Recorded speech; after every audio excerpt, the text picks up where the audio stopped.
खुद के मुल्क में हालत खराब है, लेकिन पाकिस्तान अमेरिका ईरान का मसला सुलझाने में लगा है और वहां भी उसे फिलहाल कोई सकारात्मक ठोस परिणाम मिलते नहीं दिख रहे हैं। देखिए, उसकी वजह यह है कि पाकिस्तान पोजीशन ऑफ बेगिंग से बात करता है, ना कि पोजीशन ऑफ स्ट्रेंथ से। खैर, देखिए, स्विट्जरलैंड में अमेरिका ईरान में जो वार्ता हुई उसमें बातचीत कम, तकरार ज्यादा दिखी। धमकियों वाले चैप्टर बैक टू बैक खुलते चले गए। स्थिति इतनी बिगड़ गई कि अमेरिकी प्रतिनिधियों की अगुवाई करने वाले उपराष्ट्रपति जेडी वेंस से बिना हाथ मिलाई ईरानी डेलीगेशन वहां से चला गया। और यह सब कुछ हुआ असीम मुनीर और शहबाज शरीफ के सामने, जिसकी वजह से शांति वार्ता के मंच पर ही दोनों के चेहरे सफेद पड़ गए, जिसका यह वीडियो सबूत देखिए, ध्यान से देखिए। यह सीन स्विट्जरलैंड के शहर ल्यूसन से वायरल है। यहां दिख रहे हर एक के चेहरे पर एक अजीब सा तनाव और बेचैनी है।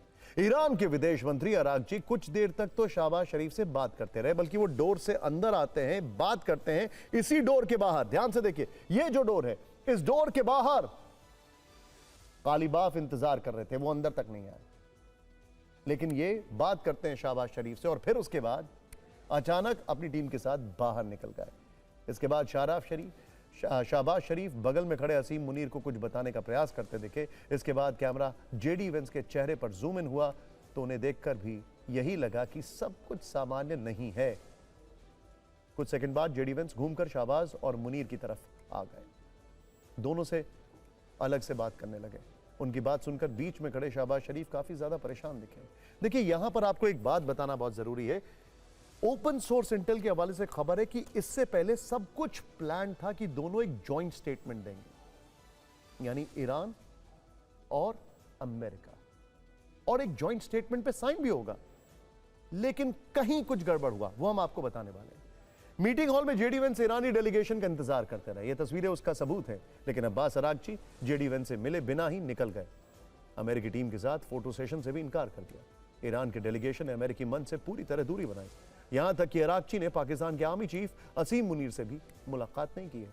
शहबाज के इशारा करने पर भी अरागची वहां नहीं रुके। रिपोर्ट है कि ईरान ने कतर और पाकिस्तान जैसे मध्यस्थों को भी कड़ी नसीहत वाला संदेश भिजवाया था। कहा था कि मध्यस्थ का काम दोनों पक्षों की बातों को निष्पक्ष तरीके से सुनना और उसका हल निकालना होता है। लेकिन कतर और पाकिस्तान दोनों ही देश अमेरिकी प्रेशर में काम कर रहे हैं।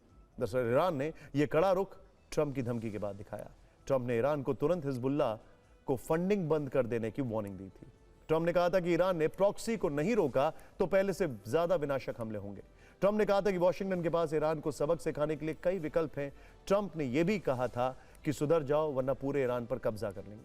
ट्रंप ने यह धमकियां असल में वार्ता के बीच में ही दी थी, जिस पर ईरान भड़क गया। इतना ही नहीं, ट्रंप ने धमकी ईरान के राष्ट्रपति को भी दी और यहां पर यह मैसेज जाता कि अगर ये जेडी वेंस से हाथ मिला रहे हैं तो अपने राष्ट्रपति का सम्मान नहीं कर रहे। समझिए इस बात को, यह एक बहुत ही टेक्निकल पॉइंट है, परसेप्शन की लड़ाई भी है।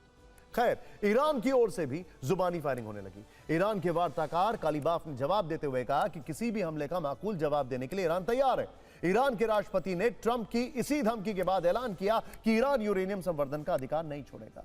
ईरान के विदेश मंत्री ने स्विट्जरलैंड में ही चुनौती दे दी कि ट्रंप की धमकी एमओयू की शर्तों का उल्लंघन है। एमओयू साइन होने के बाद धमकी देना तनाव बढ़ाने जैसा है। हालांकि जुबानी वार और तकरार के बाद जेडी वेंस ने ऐलान किया कि अमेरिका और ईरान के बीच 60 दिनों का रोड मैप बना हुआ है। दावा किया गया कि ईरान ने आईएईए को अपने देश का दौरा करने की अनुमति दे दी और यह वार्ता आगे भी जारी रहने की उम्मीद है, वो भी टेक्निकल टीम के साथ। अमेरिका ईरान शांति में एक सबसे बड़ा कांटा लेबनान है। लेबनान को लेकर नेतन्याहू का कड़ा रुख है।